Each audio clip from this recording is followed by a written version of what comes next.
Hello everybody and welcome to the first video of 2024 filmed in my studio. I'm still feeling not quite 100%, but much better. I left the house today. That's a win. You're seeing this a whole week after that last video where I was ill. This is just the day after. That's how we roll here at Hannah Witton HQ. But I wanted to do a very potentially silly, but also potentially controversial video. I am a big fan of watching people dive into the Am I the Asshole subreddit and deciding whether or not these people are assholes or not, or as I'm British, I would say arsehole. But I was curious about what parenting conundrums people posted on there. Here's the thing. It's just a general rule that you shouldn't give parents advice, but also everybody tries to give parents advice. I am very passionate and have a lot of opinions about my own parenting, but you are not allowed to have any opinions or judgments about other people's parenting. No, no, no, that makes you a bad person.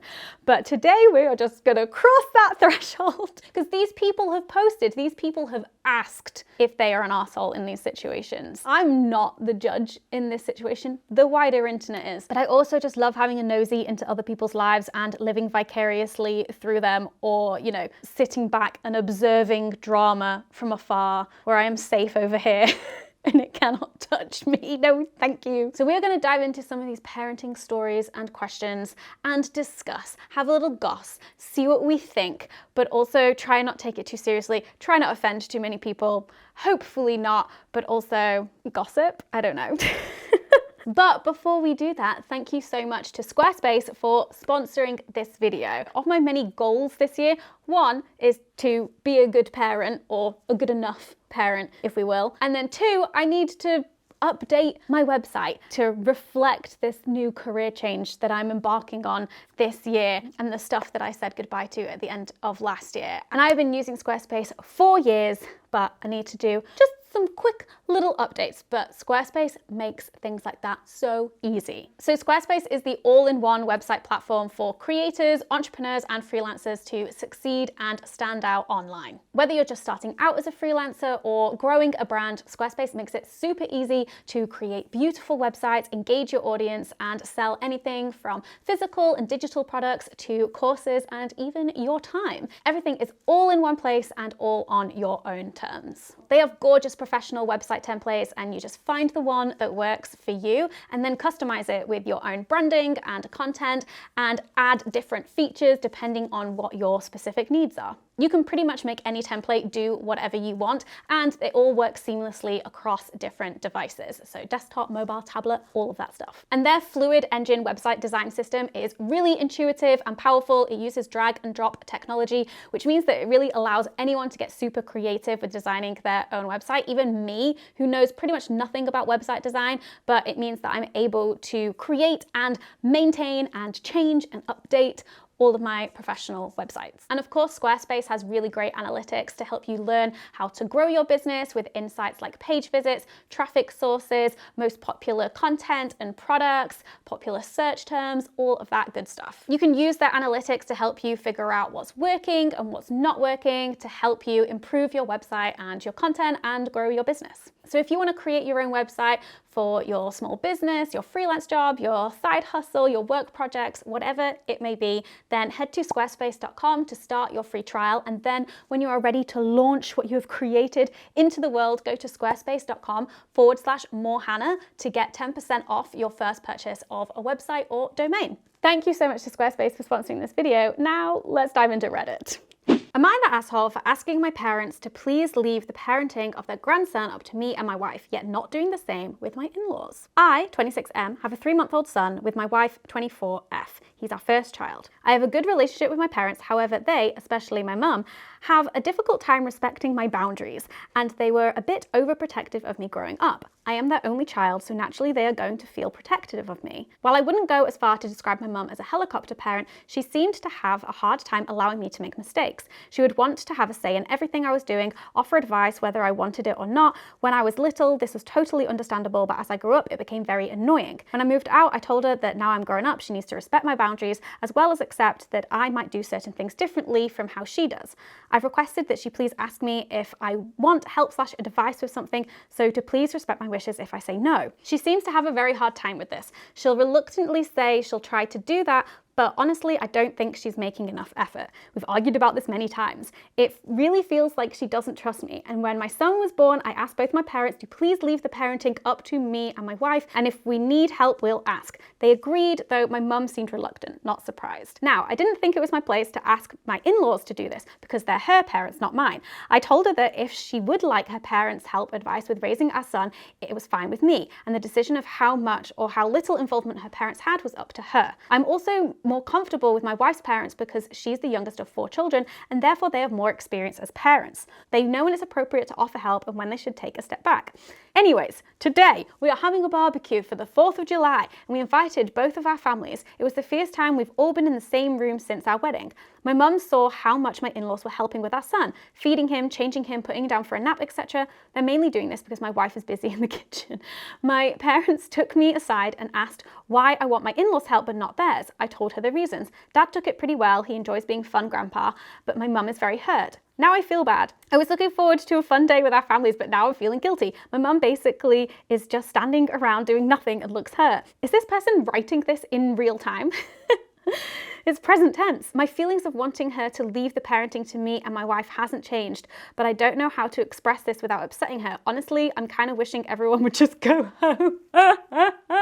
Oh my God, I was on this guy's side before it got to specifically what was happening at the barbecue. It's totally reasonable to have boundaries with your parents, with your in-laws, with your kids' grandparents, extended family, all of that stuff when it comes to your own parenting. Obviously, if you've got a bit of a tumultuous relationship with a parent, when it comes to unsolicited advice, crossing boundaries, you may have to be more strict and you're more extreme in your own response to that because that's the only way you know how to deal with that parent. But at the same time, helping to feed, change nappies, put down for a nap doesn't to me sound like encroaching, unsolicited advice, telling you how to parent, not respecting boundaries. I don't understand why you wouldn't necessarily want help with that.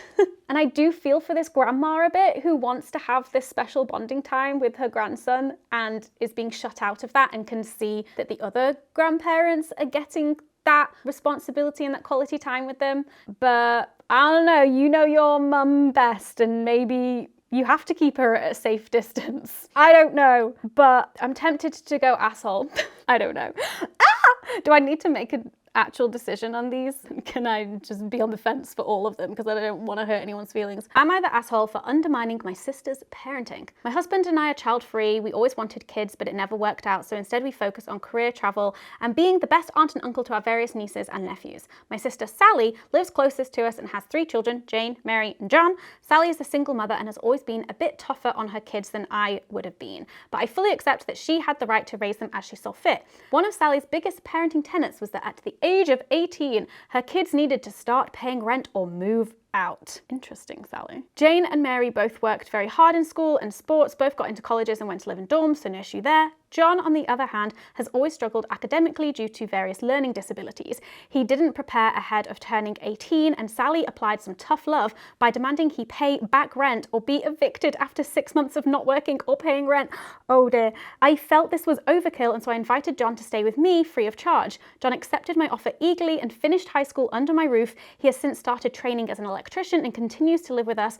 We have never asked him for a cent, but he voluntarily chooses to do chores around the house and dog sits when we travel. We love having him around and he seems happy. Sally, however, has gone ballistic. Okay, are we surprised? She claims that we are enabling him to be lazy and that by offering him a free place to stay, we denied him the chance to learn how to survive on his own. We recently rehashed this fight at a family gathering and Sally pointed out that now John has learned that instead of being independent, he can just mooch off others' kindness. Mary agrees with her mother. Jane took my side. Sally was especially hurt because she feels that I am playing mother to John and demonizing her by saying she was too harsh. Oh my goodness. I don't think this poster is an asshole. I think they're looking out for a young person in their life who they love and they care about. And I feel like whatever rules you want to set with your kids, every parent is going to be different. And I feel like even though I disagree with Sally's rule of charging her kids rent, like different parents will come down differently on that and whether or not they would charge their adult children rent for living with them. So whatever your family rules may be, I can see why on paper it kind of makes sense to apply them across the board to all of your kids, because then you're treating them all equally or whatever and everyone gets the same treatment. But all of your children are different and all of your children will have different strengths, weaknesses, challenges that they have to overcome. And so you are going to have to treat your children differently, and you should treat your children differently because you should meet them where they're at. And also it sounds like John is having a great time living with his aunt and uncle, finished high school, is training to be an electrician, happy, does chores, dog sits. Like, I'm sure in his own time he'll learn to be more independent, and actually by having that nurturing base that he has now, that will be easier.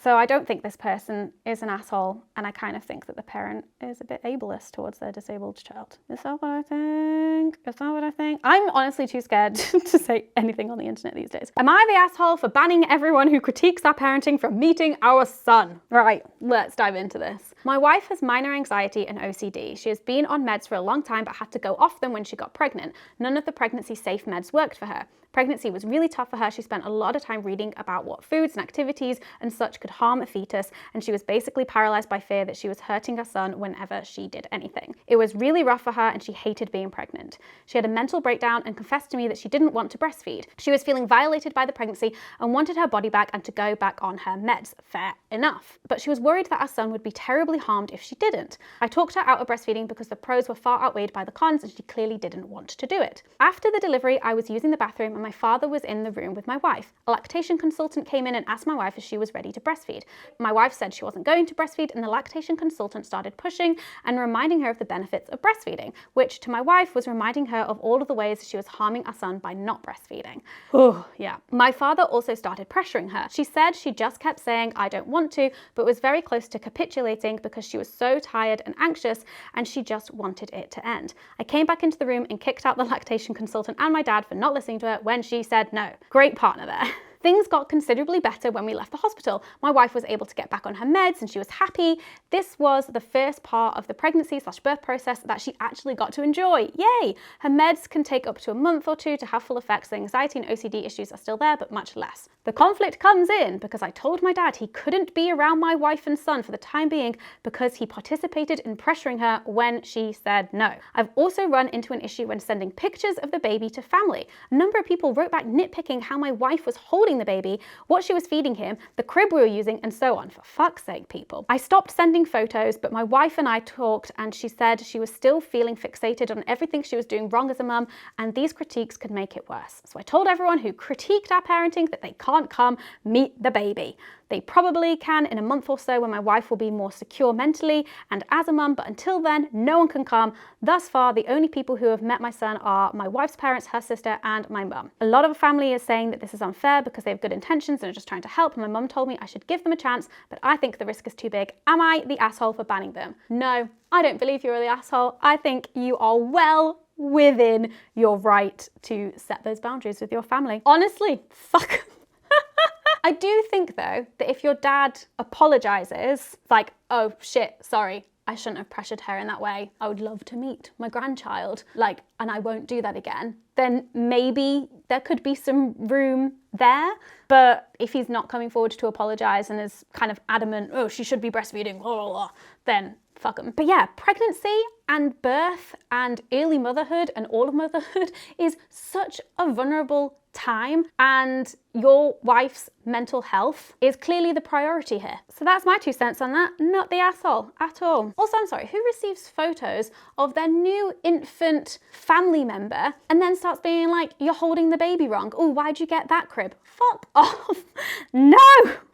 Am I the asshole for not budging on co-parenting? For context, I have a beautiful daughter, 5, with my ex, I don't know why X is in inverted commas. Maybe it's a situationship. We were briefly together, she got pregnant, and we tried to make things work, but, well, it just didn't. We didn't love each other like that. We'd known each other for 10 years and had mutual friends and got along well as friends, but made the mistake of a fling for a few months. Anyways, we lived together early on in our daughter's life and it worked well, but eventually needed our own places. This was incredibly difficult for our daughter to understand, and I think we did an okay job of explaining it to a 3-year-old.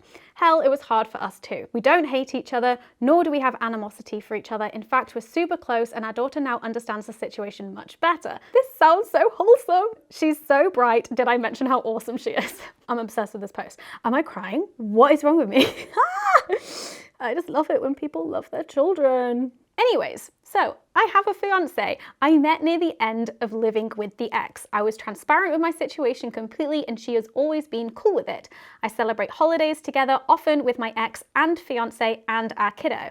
Have gone there to help with things if needed, and recently stayed there overnight and half a day while my daughter was incredibly sick for 4 days. My ex needed sleep, had been off for 2 days and had a huge presentation to give. My fiance was invited but declined and was okay with it. She said now that once we get married, boundaries need to be set and we need very specific arrangements for when my daughter will be at my place and when we have her under our care. We have rough outlines, but early on made an agreement to do what we felt was right. If she calls and my daughter wants to come over a few days or even the night, totally fine, goes both ways. We have nearly zero co-parenting issues. My fiance also says that having her as much as we do is a lot, and 1 full weekend a month is enough. She says that spending holidays together is too much and they need to be separate. She knew we did that early on and I told her that early on it's how we did things. She has always been okay with it. Her and my daughter get along great and she does with my ex as well, so this is kind of out of left field. But she has made it clear things will change. Some of it I get, other stuff, certain things especially, I won't budge on. She thinks I'm choosing my ex. I think I'm choosing my daughter. Am I the asshole? Honestly, after typing this, like, I need to think about things. Oh my God, I need a follow-up from this because did they get married? What happened? This person is absolutely not the asshole. They are fully putting their daughter first and having an amicable, positive relationship with his daughter's mum, with the co-parent, is so important and clearly like functioning very well already in this situation. Also, here's the thing about marriage. Things don't change when you get married. The relationship that you are signing up for when you get married is the same relationship that you have been in up until that point. Just because you're getting married doesn't mean that you suddenly have to set new rules, unless of course it's like weird legal definitions, like, hey, you should probably like actually finally get properly divorced rather than just separated before we get married. That's obviously a legal requirement, but this is clearly feeding into this mentality of like, you get married and then you're starting this entirely new life with somebody as a couple, when actually the reality is that you've already been living that life, you know what you signed up for, and that is going to be what continues, and any changes are going to be discussed along the way and happen naturally, but not at this like arbitrary point of now we are wed and so rules need to change. The ending of this post, honestly, after typing this, like, I need to think about things. I'm so curious if this person ended that relationship or just had to have really hard conversations with them. For the sake of the child, I hope that they continued to have the same kind of co-parenting relationship that they were already having here. That would be great.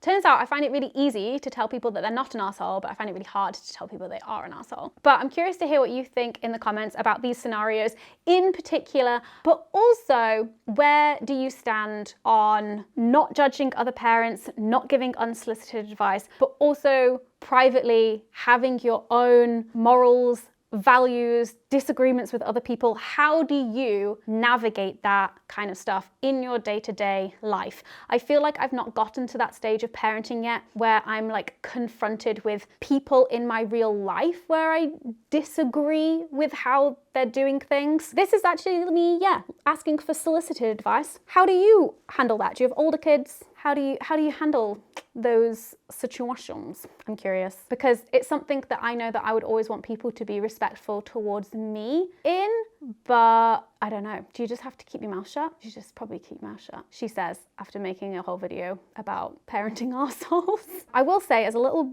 bonus, when I was in the early stages, newborn stages with Rowan and up all night breastfeeding, I would peruse the app Peanut, which is kind of like a forum mostly for mums, and they would like post things and ask for help and advice or just rant and vent. And I collected links, I saved links anytime I came across a post of a woman complaining about her male partner, the dad or her boyfriend or husband or whatever, because they infuriated me. And I just have this list, and I keep thinking about, do I just film a video for Patreon, just reading out all of these scenarios and just getting really frustrated?